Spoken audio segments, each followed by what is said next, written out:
Zikir itu kan sadar diawasi oleh Allah, sadar diperhatikan oleh Allah, sadar diciptakan oleh Allah, sadar diberikan rahmat oleh Allah dan seterusnya.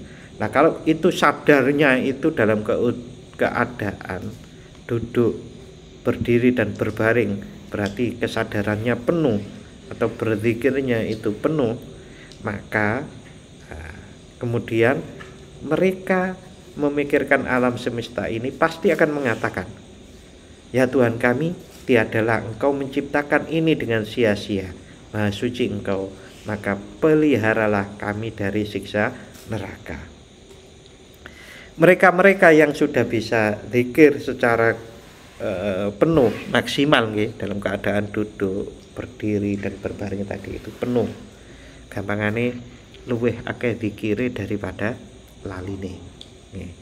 Lebih banyak zikirnya atau sadarnya tentang Allah lebih dalam satu harinya dan seterusnya itu, maka mereka kemudian mengatakan, ya Tuhan kami, tidak ada yang sia-sia ini.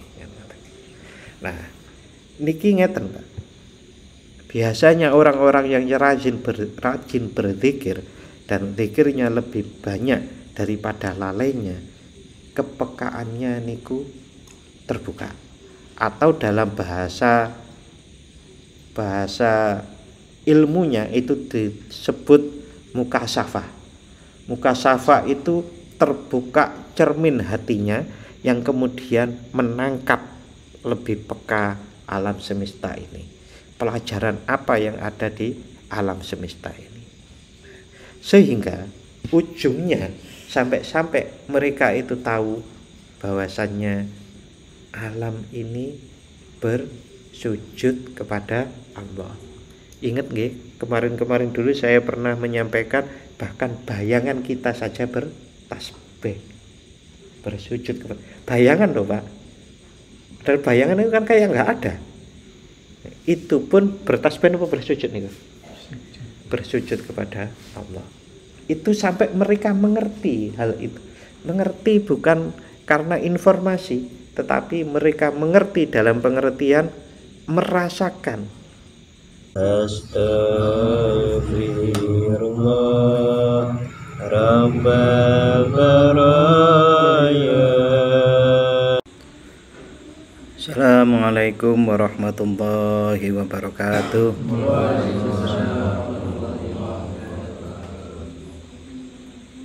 Al-Fatihah.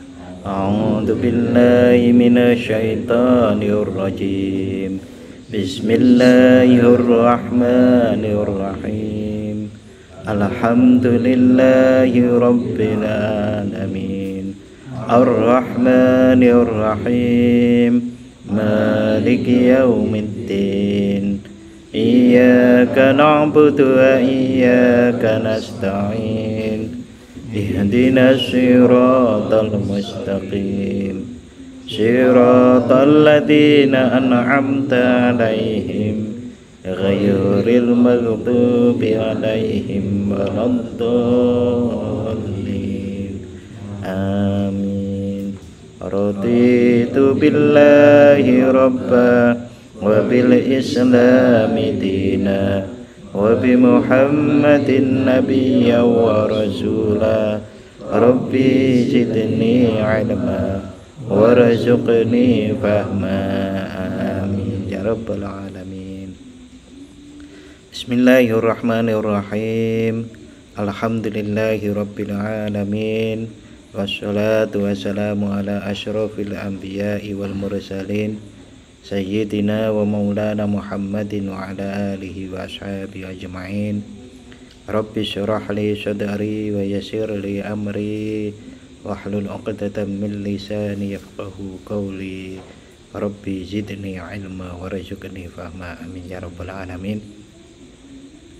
Bapak dan saudara-saudara rahimakumullah, alhamdulillah malam hari ini kita bisa bermajlis bersama-sama untuk mengkaji tafsir Al-Quran. Pada malam hari ini insya Allah kita melanjutkan Quran surat Ar-Ra'd ayat yang ketiga. Tapi memang karena ayatnya ini berhubungan, nanti beberapa masih kita membahas tentang ayat yang kedua dan juga yang pertama. Sholawat serta salam semoga tetap terlimpahkan kepada Nabi Muhammad Sallallahu Alaihi Wasallam. Bapak-bapak dan saudara-saudara rahimakumullah, saya baca A'udzu billahi minasyaitonir rajim. Bismillahirrahmanirrahim. Alif lam mim ra. Tilka ayatul kitab والذي أنزل إليك من ربك الحق ولكن أكثر الناس لا يؤمنون الله الذي رفع السماوات بغير عمد ترونها ثم استوى على العرش وسخر الشمس والقمر كل يجري لأجل مسمى يدبر الأمر يفصل الآيات لعلكم بلقاء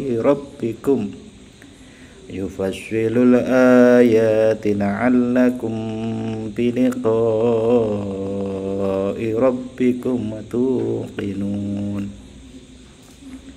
وهو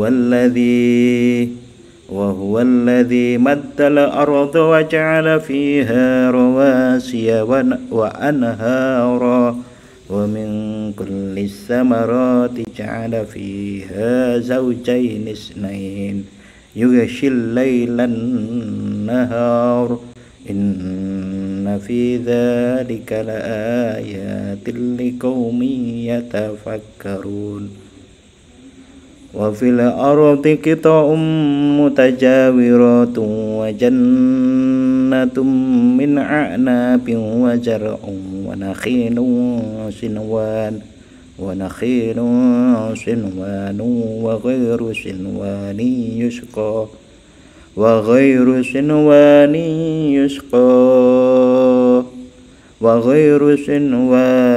يسقى بماء واحد ونفضل بعضها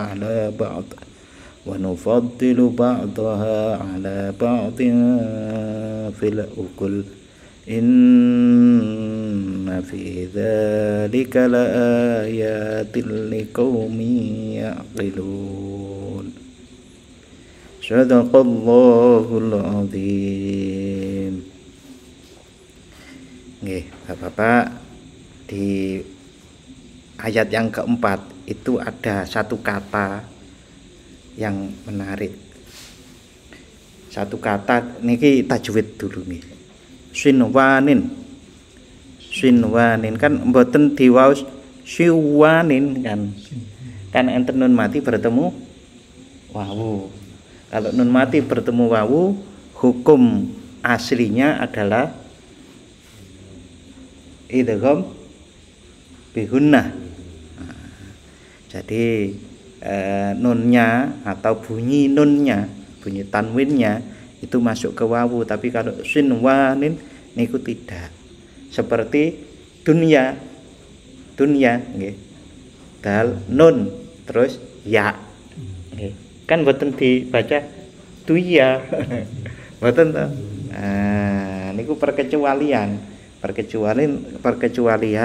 kalau ada idgham bigunnah tapi satu kata niku sanes diwaca idgham tetep idhar jelas mata dun ya sanes duya. Begitu juga sinwan. Kalau dalam satu kata bertemu ya maupun wawu itu tetap dibaca dengan idhar. Nggih. Ngoten nggih. Hukum tajwid niku nggih kathah ngoten nggih. Nek dihafalaken niku nggih kathah banget. Tapi kalau setiap hari kita umpamanya betul-betul memperhatikan, cuma nun mati bertemu huruf idhar, diingat-ingat huruf idhar itu ada 6. Nggih, hafal jenengan nggih. Ada hamzah, ha, kha, ain, ghin. Nah, itu dulu dipraktekkan gitu. Idhar niku jelas, terang, bukan karena hujan. Oke, Bapak dan saudara-saudara rahimakumullah, kita melanjutkan pembahasan tentang tafsir di Quran surat Ar-Ra'd ini. Kalau jenengan perhatikan ayat yang pertama, yang kedua, yang ketiga dan keempat itu diakhiri oleh kata-kata yang mirip. Yang ayat pertama itu diakhiri dengan la yu'minun. Yang kedua tuqinun. Yang ketiga yatafakkarun. Yang keempat yaqilun. Kalau ahli bahasa bilang, ya memang bagus Al-Quran itu. Jadi tata bahasanya itu luar biasa, sehingga peletakannya itu enak didengar, gampang dihafal. Karena akhirnya ngoten niku. Nah, hal-hal dasar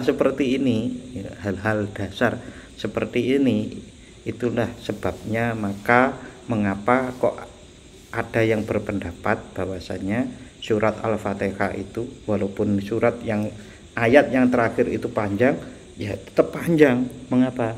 Karena akhirannya itu kalau dipotong di tengah nanti jadi nggak pas. Dipotong di tengah ini ghairil maghdubi alaihim, itu ada yang ngasih ayat. Kok ayatnya di situ? Iya, bismillah bukan nomor 1. Nah, itu ada yang berpendapat seperti itu. Tetapi akhirnya mayoritas para ulama ahli qiraah itu berpendapat bismillah itu adalah ayat yang pertama, dan yang di tengah itu ayat yang terakhir yang ketujuh itu adalah yang panjang itu.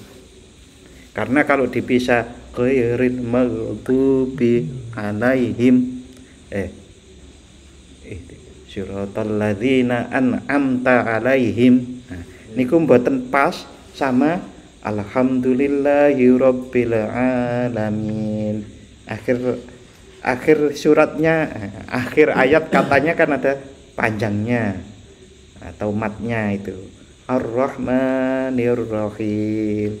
Yang pertama Bismillahirrahmanirrahim panjang, Alhamdulillahirabbil alamin panjang, Ar-Rahmanir-Rahim panjang, Maliki yaumiddin panjang lagi, Ihdinas iyyaka na'budu wa iyyaka nasta'in. Nah, Ihdinas siratal mustaqim siratal ladzina an'amta alaihim. Kalau dipisah di situ maka mboten pas dari awal sampai berikutnya itu, sehingga yang pas itu adalah yang ini panjang, bismillah ayat yang pertama. Niku sampai sak monten niku Pak, para ulama niku membahasnya. Kula mung niroke lho niki. Kula mboten mikir dhewe mboten. Buat mikir dhewe dalam pengertian goleki dhewe, mboten nutut menan. Tinggal baca itu kemudian saya pahami. Oh iya. Bapak-bapak dan saudara-saudara rahimakumullah, di sini adalah yu'minun, tuqinun, terus kemudian yatafakkarun, kemudian yang keempat yaqilun. Nah, nggih. Niki akar kata iman yang ayat pertama itu adalah yu'minun, bahwasanya kebanyakan manusia tidak beriman. Lalu agar kalian itu terhadap pertemuan dengan Tuhanmu itu yakin. Itu yang kedua nggih. Supaya kamu meyakini pertemuanmu dengan Tuhanmu. Itu yang ketiga. Jadi hubungannya sama, tentang keyakinan, tentang keimanan. Nah, terus kemudian di sini yatafakkarun itu adalah sesungguhnya pada yang demikian itu terdapat tanda-tanda kebesaran Allah bagi kaum yang berpikir. Yang keempat itu adalah terdapat tanda-tanda bagi orang yang berpikir juga. Yang cuma yang satu pakai kata-kata yaqilun, yang satu dengan kata-kata tatafakkarun. Yatafakkarun. Nggih, Bapak-bapak, sebagaimana diungkap dalam ayat yang pertama maupun yang kedua itu, ayat yang pertama menunjukkan bahwasanya kebanyakan manusia itu tidak beriman dengan kitab-kitab yang diturunkan oleh Allah, termasuk Al-Quran. Padahal di banyak tempat itu ada tanda-tanda betapa memang alam semesta ini yang menciptakan adalah Allah Subhanahu wa ta'ala. Tentu bagi orang-orang yang berpikir, kan ngoten. Nah, berpikir yang bagaimana yang dimaksudkan? Contoh, ini ada di ayat yang ketiga. Dan dialah Tuhan Allah yang membentangkan bumi dan menjadikan gunung-gunung dan sungai-sungai padanya, dan menjadikan padanya semua buah-buahan berpasang-pasangan. Allah menutupkan malam kepada siang. Sesungguhnya pada yang demikian itu terdapat tanda-tanda kebesaran Allah bagi kaum yang memikirkan. Jadi enten gunung, enten kali, sungai, enten buah, enten siang, enten malam, itu sesungguhnya adalah tanda-tanda kebesaran Allah bagi yang memikirkan. Nah, kesulitannya kan begini, Pak.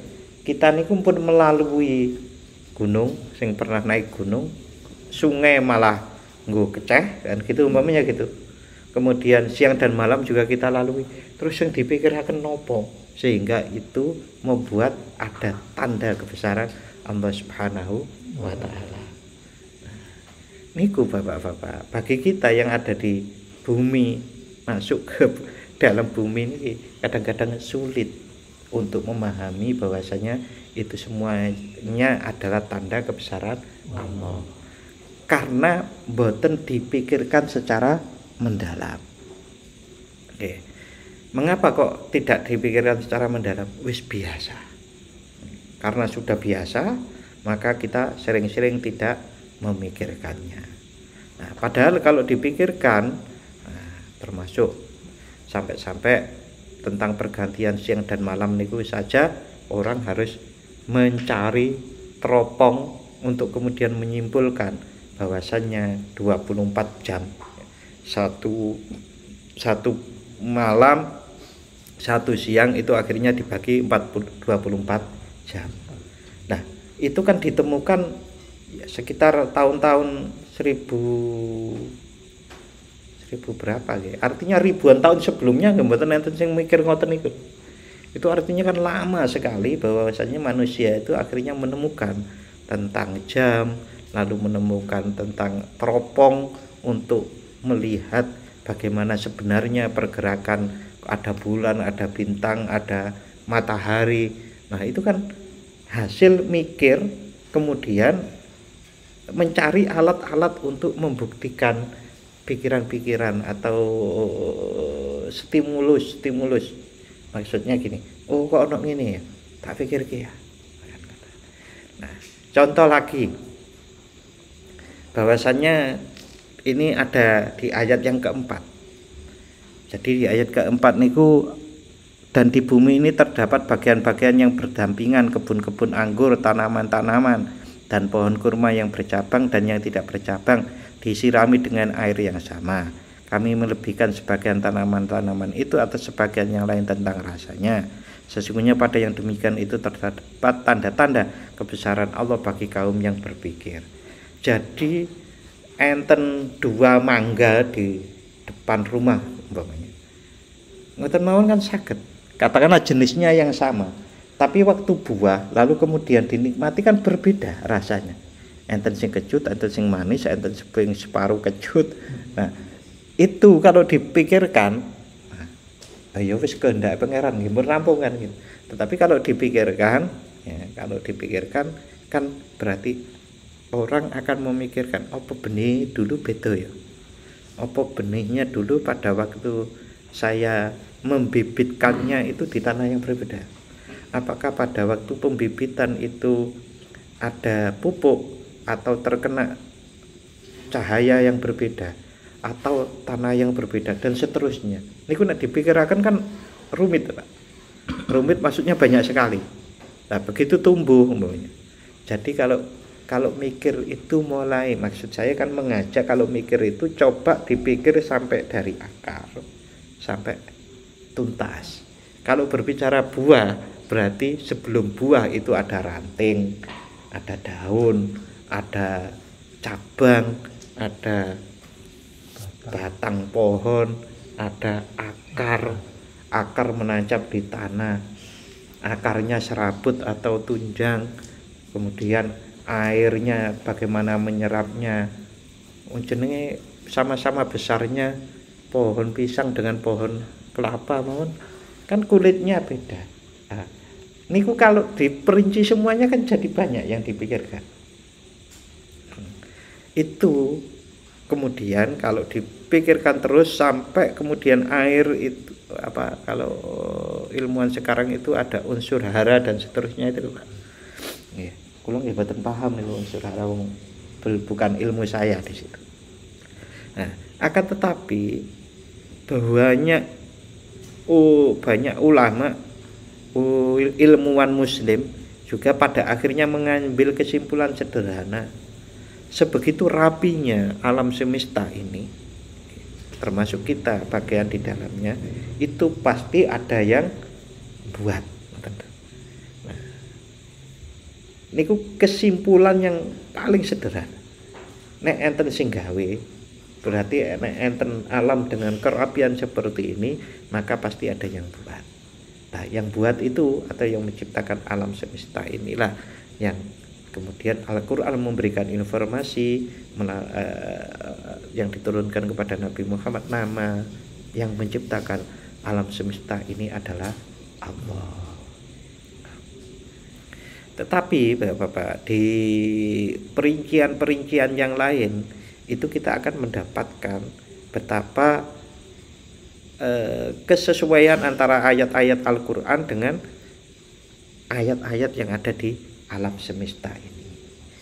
Nggih Bapak-bapak dan saudara-saudara rahimakumullah, niki cara memikirkan dengan logika yang ada di otak kita maupun yang ada di hati kita.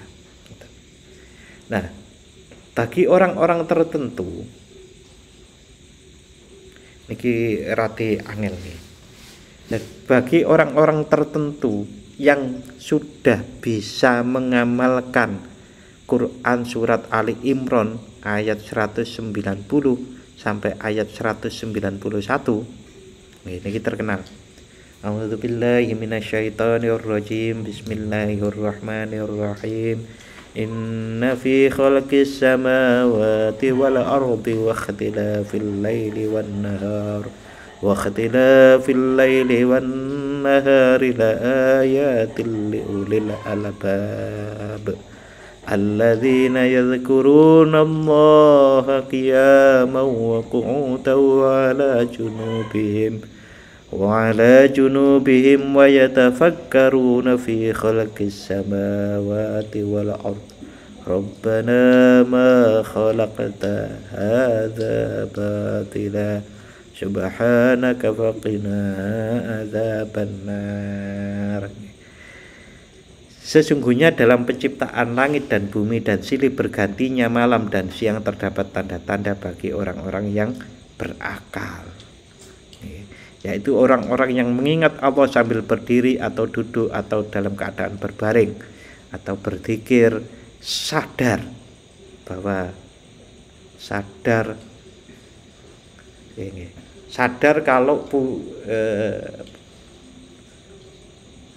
kalau ini zikir itu kan sadar diawasi oleh Allah, sadar diperhatikan oleh Allah, sadar diciptakan oleh Allah, sadar diberikan rahmat oleh Allah dan seterusnya.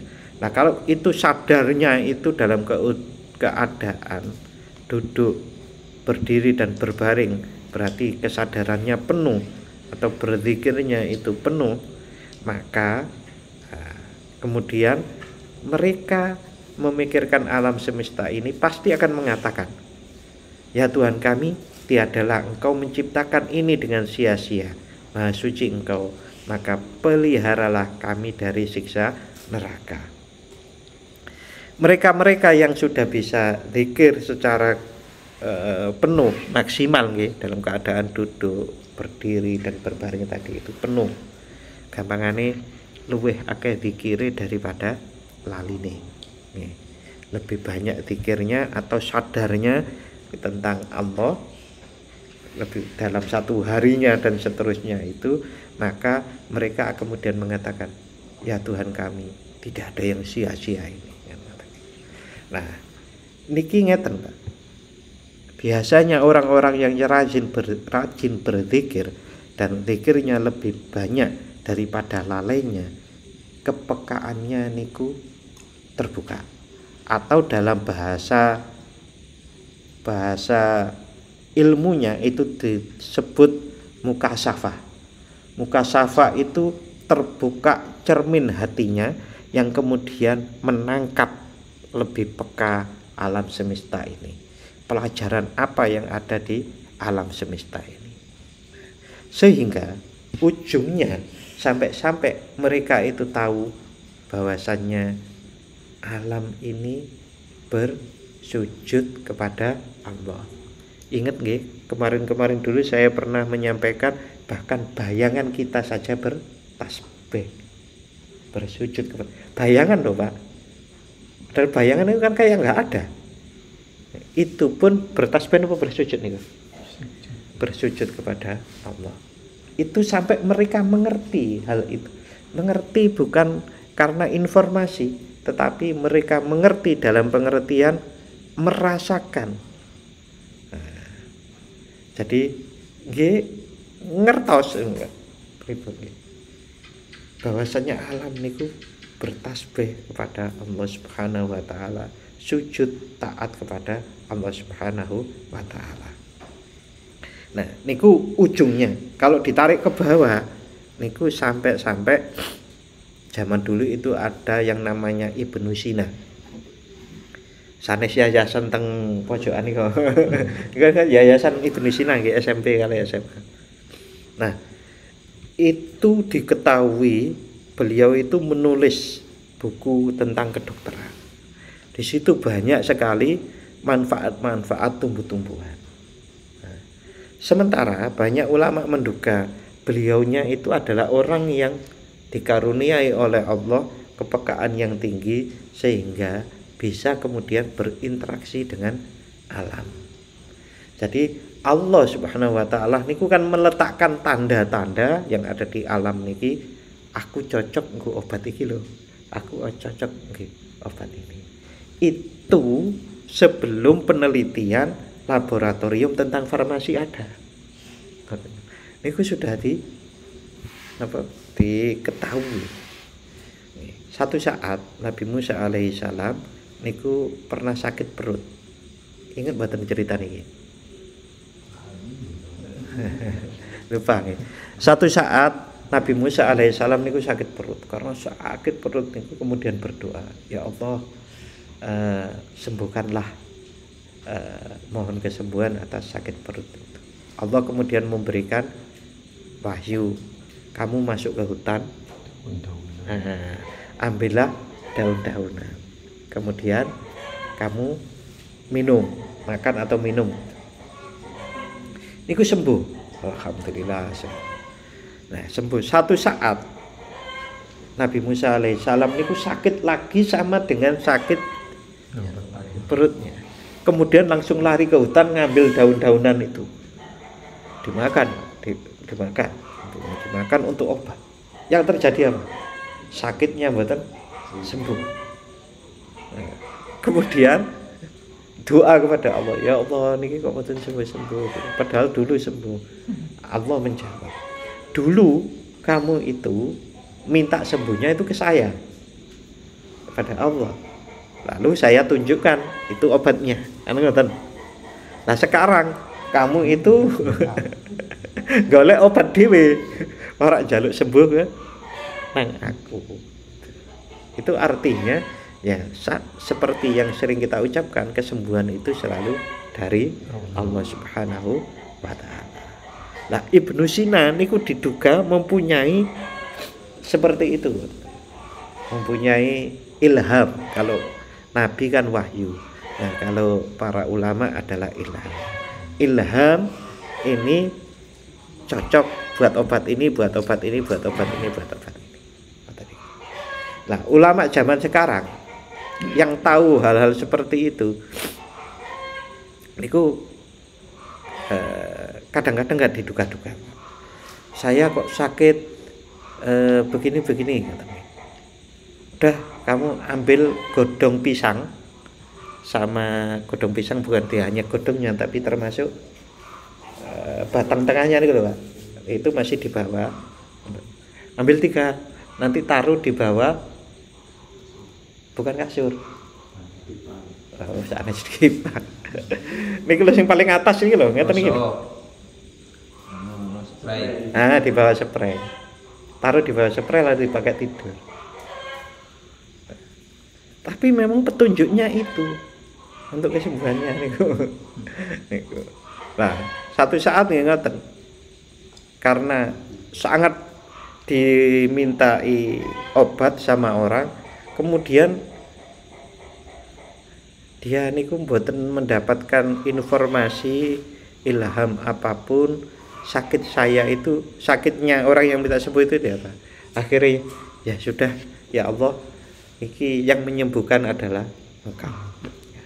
Karena itu maka diambilkan saja air, diambilkan air supaya ini bawaan pulang. Nggih mboten didongak-dongake nggih mboten. Wis pokoke ini. Kalau penjelasan ilmiahnya biasanya kan didoakan lalu gelombang airnya terpengaruh doa kan ngoten nggih. Yang penelitian dari Jepang itu loh. Kalau ini mboten ya udah wis pokoke dhewe ndonga nang Gusti Allah agar sembuh. Lah hal-hal seperti itu yang kemudian kalau orang itu memahami itu pasti akan berkata, memang tidak ada sedikit pun ciptaan Allah ini yang sia-sia. Pasti semuanya itu ada hikmahnya. Oke. Sampai-sampai kemudian kalau hikmah-hikmah seperti itu, nopo sakniki ular itu ada hikmahnya, nyamuk ada hikmahnya, semua ada hikmahnya tuh Pak. Cuma kita mau nggak meneliti itu, betul. Ya memang karena kita nggak mampu meneliti, karena kita belajarnya menganggap ilmu agama itu ya tafsir, ilmu agama adalah hadis, betul sebetulnya. Nah ayat-ayat Allah itu kan ciptaan ini semua ciptaan Allah. Kalau kita pelajari dan menemukan ayat tanda-tanda kebesaran Allah tadi, itu ilmu agama. Artinya ampun membatasi bahwa ilmu agama itu hanya Al-Quran, hanya hadis. Nah, karena itulah pernah terjadi seperti itu sampai berabad-abad umat Islam ketinggalan. Padahal sebelumnya lebih maju. Sampai zaman Abbasiyah sekitar tahun 1100 atau 1200 itu kan maju umat Muslim. Gitu. Sementara yang sekarang maju itu dalam masa kegelapan bener Pak. Masa kegelapan bener. Sampai baru di abad ke-15 mereka mengatakan ini adalah pencerahan atau yang dikenal dengan Renaissance. Itu kan abad ke-15 kalau tidak salah atau 16. Mereka mengatakan itu, ini abad pencerahan. Nah, gitu. Karena apa ya, selama ini tertinggal. Lah kita setelah puas dengan ilmu dan macam-macam itu, kemudian tidak meneliti dengan detail, maka kita menganggap kemudian ilmu ini sudah cukuplah Al-Quran dan hadis saja. Nah, akhirnya padahal Al-Quran sendiri memerintahkan kita untuk meneliti alam semesta, dan itu banyak sekali ayat-ayat yang memerintahkan telitilah alam semesta dan diri kalian sendiri. Nah, namanya alam semesta kan berarti sampai angkasa luar, dan ternyata yang melakukan itu malah orang-orang yang lain yang bukan beragama Islam. Bapak-bapak dan saudara-saudara rahimakumullah, kita kembali kepada Ar-Ra'd tadi nggih. Sampai ayat yang keempat tadi, bahwasanya bumi dan di bumi ini terdapat bagian-bagian yang berdampingan, dan kebun-kebun anggur berdampingan itu berpasang-pasangan. Berpasang-pasangan itu diantaranya para ulama menafsirkan kalau manusia ada laki-laki ada perempuan, pohon ternyata juga seperti itu, dan seterusnya ada pasangan-pasangannya sendiri. Bahkan orang Jawa memahami itu, kalau kalian itu kena sakit, di mana kena sakitnya itu, maka carilah obatnya itu biasanya ada di dekat tempat sakit itu. Nah, saya niku pernah kena racun ubur-ubur di Parangtritis. Saya bawa motor terus reng-rengan sampai mlebu pantai, mlebu laut niku, motore nggih rada tabruk ya. Mungkin ya peringatan gitu kan. Saya kena ubur-ubur, ternyata ubur-ubur niku beracun. Nah, ada orang lewat yang bilang gitu, carikan di pantai, carikan di pantai hewan apa gitu loh, terus hewan apa gitu. Nah, terus kemudian diremes itu, terus dibalurkan ke tempat yang kena racun itu. Walaupun saya juga diminumi kelapa muda, terus diminumi, terus di tangan saya dimasukkan ke air panas, macam-macam lah dicoba sama orang-orang ya. Sing mboten enak niku enten mau liwat sekarang. Loh, ana wong ngene iku wingi mati kaya ngene iku gak enak. Ya Allah. Nah, niku terjadi. Nah, apakah memang benar orang Jawa yang bilang seperti itu? Ya perlu diteliti lebih jauh. Apakah memang kalau ada penyakit berarti obatnya itu ada di sekitarnya, tidak jauh-jauh dari situ. Nah, umpamanya ada orang sakit perut akibat sambel, akibat lombok. Kinten-kinten obate orang sakit karena kebanyakan lombok niku napa nggih? Ya, gagal lombok. Lomboknya. Kenapa nggih? Pernah kejadian juga itu, Pak. Di Kalimantan, di Kampung Dayak, ada seorang yang bilang lomboknya pedas, ternyata dia sendiri yang pedas, kepedesan. Terus sama kepala sukunya suruh turun, suruh makan gagangnya lombok, sembuh. Gagangnya yang dikit itu pohonnya. Oh. Nah, pun diteliti dereng nggih secara medis maksudnya kan, laboratorium dan lain-lain kan belum. Jangan-jangan mau benar seperti itu kan gitu. Nah, niki tadi kan menceritakan nopo-nopo niku pasangan. Sampai kan gitu. Sampai ngeten iki. Allah itu tidak merubah apa yang ada di kaum itu kecuali mereka merubahnya sendiri tuh. Lah gitu.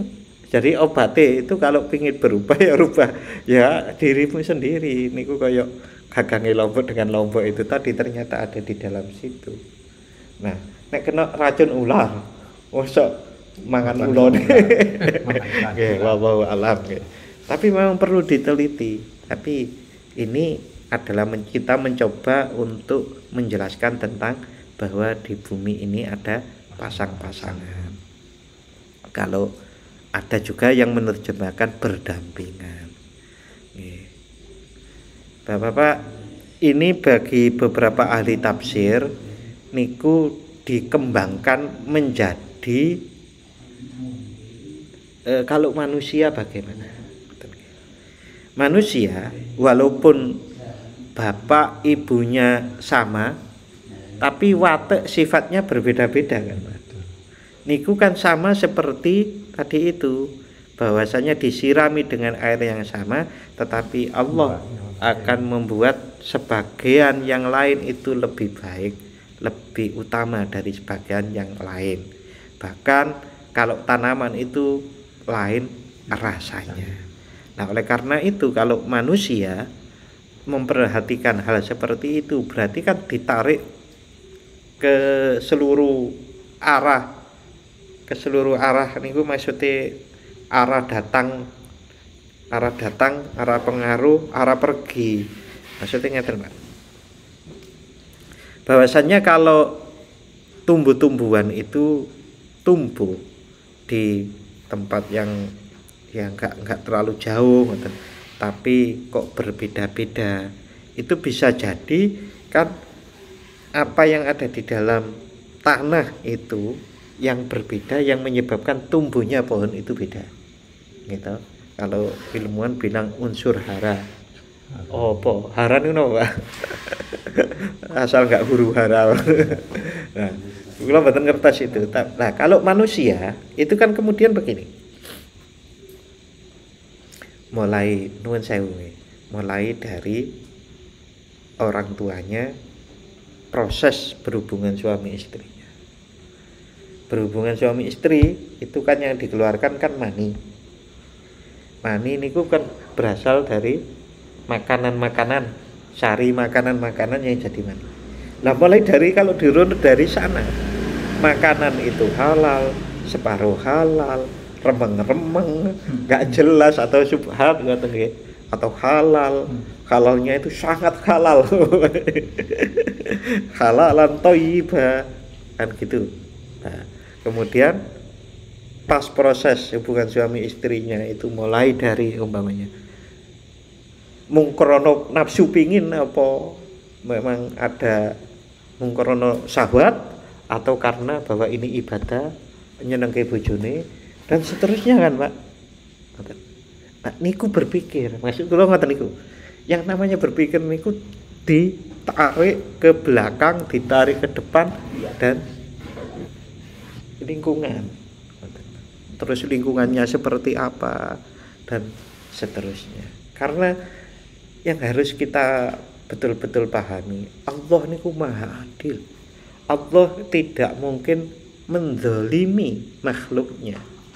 Berarti kalau diteliti pasti ada hubungannya dengan perilaku manusia itu sendiri, baik jelek maupun baik. Tapi runtutan yang begitu panjang niku kan susah. Nah, bagi orang-orang yang mendapatkan ilham tadi itu saged ngoten niku, saged njujuku. Nah,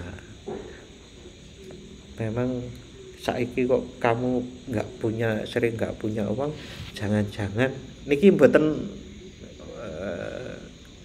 niku nggih. Kadang-kadang kalau pengajian itu kadang-kadang malah ono, wah aku wis gak duwe duit, Pak Lukman ngomong gak duwe duit, sesuk gak mangkat wae. Susah ngoten. Niki tidak ada hubungannya dengan itu ngoten. Niki pengajian nggih. Jadi pada saat seseorang niku sekarang itu kok kesulitan uang, bangel ya menyelesaikan kesulitan. Gitu.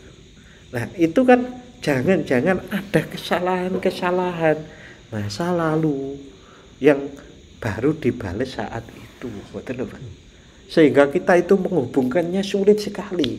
Nah, orang-orang yang dapat ilham niku saged ngeten nggih. Wah, ya ancane masa lalu ya nggawa ono sebab ya ono ada akibat, pasti ada sebabnya. Nah, aku biyen tanahmu, sawahmu oleh gabah dibuat ternyata biar rebutan. Jadi dhek sing salah umpamane ngoten-ngoten niku, Pak. kan sangat susah sekali nggih. Makanya istighfar 100 kali sehari niku nek dihubung-hubungkan dengan niku kan patut mawon, Pak. Gitu. Bahkan disebutkan dalam satu ayat yang pernah saya sampaikan, istighfar niku menyelesaikan banyak masalah.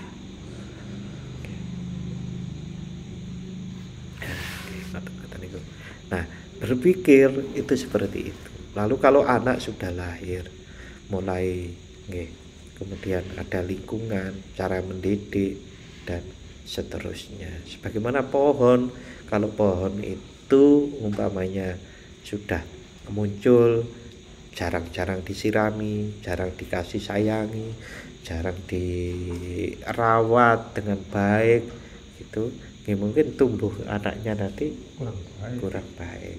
Orang mau ngomong ini kan wis takdir Gusti Allah, mboten.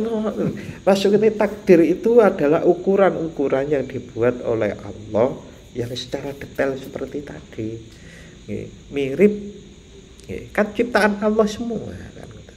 Unsur hara itu dibutuhkan oleh tumbuhan, kalau segini maka tumbuhannya jadi begini, itulah takdir gitu. Begitu juga kalau kita berbuat sedekah, kemudian jadi panjang umur, terus akhir rezekine meneh sedekah. Niku ada ukuran-ukuran yang takdir itu tadi yang kita tidak tahu, tapi pengambilan keputusan saat kita sedekah kan kita sendiri. Begitu juga hal-hal yang kecil itu ada hubungannya dengan itu. Tapi memang sangat rumit sekali dan jarang tau sing bahas. Perasaan dong ya, jarang sing bahas begini. Jadi karena memang menurut saya memang rumit dan perlu duduk memikirkannya dengan teliti dan dengan kerendahan hati, menerima apa yang terjadi sekarang dengan kerendahan hati, kemudian mencoba memikirkannya.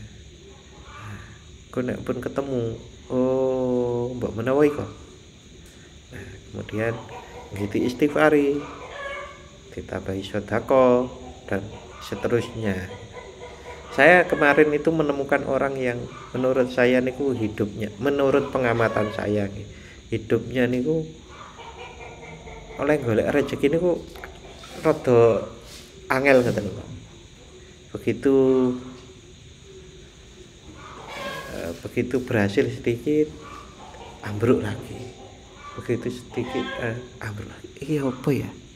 Nah, saya mencoba memikirkannya karena saya agak kenal dengan orang itu. Saya mencoba memikirkan perjalanan hidupnya. Nih. Untuk pelajaran saya nih, bukan untuk ngelek-ngelek gitu. Oh, ternyata dulu dia ada ketidaktaatan kepada orang tuanya yang mungkin itu membuat gelo. Sing gelo niku rada kenemen ngoten. Niku setahu saya masalah nikahnya dia. Jadi dia itu dulu nikahnya niku mboten enten direstui tapi kepeksa. Kan beda ya, Pak. Los kali mboten ngoten niku lho. Ah, ngoten. Oh, kayak gitu. Nah, yang sulit niku kadang-kadang kan kalau penyelesaiannya umpamanya banyak istighfar, banyak sedekah. Masa aku ujuk-ujuk ngomong, akeh sedekah, akeh istighfar kan mboten enak. Ya, tapi kan kudu muter-muter dalam pengertian begini. Ya, ini loh ada ayat gini kan. Saya gini umpamanya kok utang nang gini gitu. Kok utang-utang wae to ngono. Dengan arah bagaimana kita menyampaikan ke dia. Nah, maka perlu muter-muter. Begitu seperti juga kalau kita mendidik anak-anak kita, kadang-kadang kan harus sabar kadang-kadang ya coba lah engko lah ketatap kejeduk gitu umpamanya, kita tahu tapi harus rela. Kalau nggak kejeduk itu memang nggak sadar kok anak yang umpamanya begitu.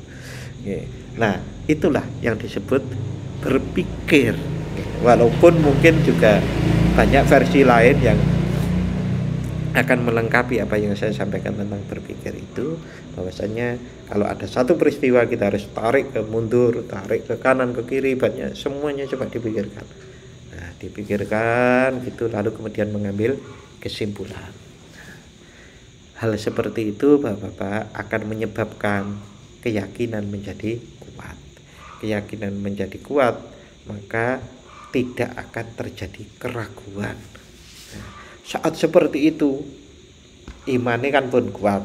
Nah, nanti dicobai lagi sama Allah. Tenan po kan kata.